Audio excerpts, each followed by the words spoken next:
Hello everyone, मैं हूं किरण शाहपुरी और ये है आप लोगों के लिए कमिंग वीक का साप्ताहिक राशिफल। ये 21 नवंबर से लेकर 28 नवंबर तक की आपकी टैरो रीडिंग्स हैं, टैरो प्रेडिक्शंस हैं। और सबसे पहले, अगर अभी तक आपने इस चैनल को नहीं सब्सक्राइब किया तो प्लीज़ लाइक, शेयर और सब्सक्राइब करें। इसके साथ साथ अगर आप डेली टैरो रीडिंग में इंटरेस्टेड हैं तो आप मेरा इंस्टा पेज भी विज़िट कर सकते हैं, जिसका लिंक आपको नीचे डिस्क्रिप्शन बॉक्स में मिल जाएगा। और दूसरी बात, इस रीडिंग को आप किसी भी साइन के हिसाब से देख सकते हैं। Sun sign, moon sign, ascendant या फिर नाम के हिसाब से भी राशियां होती हैं, उसके अकॉर्डिंग भी आप इस रीडिंग को देख सकते हैं। और अगर आप मुझसे पूछेंगे तो मैं आपको यही कहूँगी कि जिस साइन को आप अभी तक फॉलो करते आ रहे हैं या फिर जिस साइन के हिसाब से आप अभी तक अपनी रीडिंग्स को देखते आ रहे हैं, सुनते आ रहे हैं, आप उसी साइन को फॉलो करें। तो चलिए जी, शुरू करते हैं कमिंग वीक का साप्ताहिक राशिफल। वेरियस आप लोगों के लिए देखें कि कमिंग वीक क्या लेकर आ रहा है, क्या एनर्जीज हैं। तो आप लोगों के लिए प्रोफेशनल फ्रंट के लिए कार्ड्स हैं justice, reverse and emotional withdrawal. और देखिए, ये कार्ड्स कहते हैं कि इन जनरल या फिर स्पेसिफिकली आपके प्रोफेशनल फ्रंट में कहीं आप इमोशनली लो फील करते हुए दिख रहे हैं। कभी कभी होता है ना कि सब कुछ ठीक ठाक है लेकिन फिर भी हमारा मन किसी चीज़ में नहीं लग रहा है, हम वो सेटिस्फेक्शन, वो जॉय, वो हैप्पीनेस नहीं महसूस कर पाते हैं। और देखिए, कुछ ऐसा ही आप लोगों के लिए मन ही मन स्पेसिफिकली आपके प्रोफेशनल फ्रंट में रहता हुआ दिख रहा है। कुछ लोगों के लिए लिटरली ऐसा हो सकता है कि उनको लग रहा है कि भाई सब कुछ छोड़ छाड़ के कहीं दूर चले जाएं। और देखिए, कुछ लोग किसी चीज़ को छोड़ के आगे बढ़ना भी चाह रहे हैं। और देखिए, यहाँ पे सबके लिए डिफरेंट रीजंस हो सकते हैं, लेकिन इमोशनल विड्रॉयल के ऊपर जस्टिस रिवर्स का कार्ड कहता है कि आपके प्रोफेशनल फ्रंट में चीज़ें हो सकता है कि फेयर ना हो रही हों, किसी लेवल पे किसी तरीके का एक इनजस्टिस आप महसूस करते हुए दिख रहे हैं। और देखिए, ये इनजस्टिस भी सबके लिए डिफ़र कर सकता है। कुछ लोगों के लिए हो सकता है कि आपने जितनी मेहनत, जितना एफर्ट किसी प्रोजेक्ट या किसी भी प्रोफेशनल लाइफ की चीज़ के लिए किया, उस हिसाब से आपको रिजल्ट नहीं मिले, उस हिसाब से आपको आउटकम नहीं मिला। कुछ लोगों के लिए हो सकता है कि जो भी लोग आपके आसपास हैं, कहीं वो ही मैनिपुलेटिव हो रहे हैं, कहीं उनकी तरफ से इतनी फेयर एनर्जीज नहीं हैं। कुछ लोगों के लिए सिचुएशन, सर्कमस्टांसेस हो सकते हैं। तो देखिए, नटशेल में कहीं एक अनफेयर एनर्जीज या फिर किसी लेवल पे एक इनजस्टिस आप महसूस करते हुए दिख रहे हैं, जहाँ पे आपको ऐसा लग सकता है कि भाई जो आप डिज़र्व कर रहे हैं वो आपको नहीं मिल रहा है, और इसीलिए आप इमोशनली लो भी फील करते हुए दिख रहे हैं। और देखिए, कहीं जस्टिस का कार्ड कोर्ट, लीगल मैटर्स की भी बात करता है। तो कुछ लोगों के लिए इन सब चीज़ों से रिलेटेड भी कुछ इश्यूज रह सकते हैं। और देखिए, ऑब्वियसली ये सब के लिए एप्लीकेबल नहीं होगा। कुछ लोगों के लिए हो सकता है कि आप जज, कोर्ट या फिर किसी वकील को भी इस वीक मिल रहे हैं।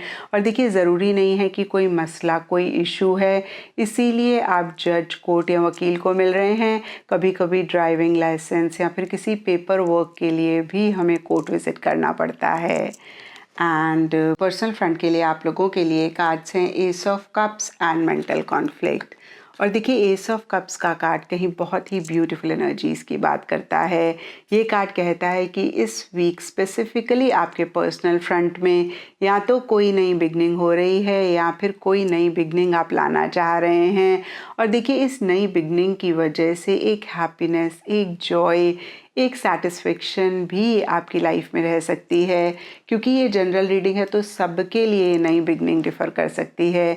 कुछ लोगों के लिए सिंपली हो सकता है कि किसी लव्ड वन के साथ कुछ इश्यूज, कुछ मसले चल रहे थे और कहीं इस वीक वो रिजॉल्व हो रहे हैं। कुछ लोगों के लिए हो सकता है कि नया रिलेशनशिप इस वीक आपकी लाइफ में आ रहा है। कुछ लोगों के लिए हो सकता है कि पुराने रिलेशनशिप में नए तरीके से चीज़ें शुरू हो रही हैं। कुछ लोगों के लिए देखिए, हो सकता है कि कोई टैंजिबल मटेरियलिस्टिक चीज़ से भी रिलेटेड एक नई बिगनिंग इस वीक आपकी लाइफ में हो रही है। और देखिए, कहीं एस ऑफ कप्स का कार्ड सेलिब्रेशन की भी बात करता है, ईटिंग, ड्रिंकिंग, मैरी मेकिंग की भी बात करता है। कहीं अपने लव्ड वंस, क्लोज वंस के साथ ज़्यादा इंटरेक्शन करने की, ज़्यादा बातचीत करने की, क्वालिटी टाइम स्पेंड करने की बात करता है। और फिर से देखिए, कुछ ऐसा ही स्पेसिफिकली आपके पर्सनल फ्रंट में रहता हुआ दिख रहा है।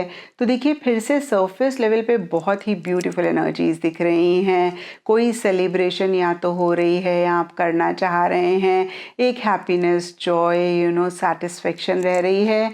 लेकिन मन ही मन के लिए यहाँ पे मेंटल कॉन्फ्लिक्ट का कार्ड कहता है कि किसी चीज़ को लेकर मेंटली आप परेशान होते हुए दिख रहे हैं। और यहाँ पे भी देखिए सबके लिए डिफ़र कर सकता है, लेकिन ये कार्ड कहता है कि हो सकता है आपको कोई डिसीजन लेना है, कोई चॉइस लेनी है, उसी से ही रिलेटेड आप डिसाइड नहीं कर पा रहे हैं, आप टू माइंड्स में हैं। नहीं तो इन जनरल मन ही मन किसी चीज़ को लेकर एक दुविधा रहती हुई दिख रही है। तो बहुत बहुत इम्पॉर्टेंट है एक्वेरियस कि आप एक क्लैरिटी लेकर आएँ। अगर आपको कोई डिसीजन चॉइस लेनी है तो वो आप ज़रूर लें, क्योंकि कभी कभी क्या होता है ना कि हम इस डिसीजन को ही अवॉइड करते हैं, जिसकी वजह से हम बहुत परेशान होते हैं और जो भी ब्यूटीफुल या फिर अच्छी चीज़ें हमारी लाइफ में होती हैं हम उनको भी पूरी तरीके से नहीं एंजॉय कर पाते हैं। एंड गाइडेंस से आप लोगों के लिए ब्लॉसम का कार्ड है। और देखिए ये कार्ड कहता है कि कैसे एक फ्रेश बिगनिंग आप अपनी लाइफ में लेकर आएँ, कैसे जो भी चीज़ें इतनी ब्यूटीफुल अच्छी आपकी लाइफ में हो रही हैं उनको एंजॉय करें, उस पे ही आप फोकस करें। और देखिए ऐसा अगर आप करेंगे तो इस वीक की एनर्जीज़ को भी आप बहुत बेहतर कर पाएंगे।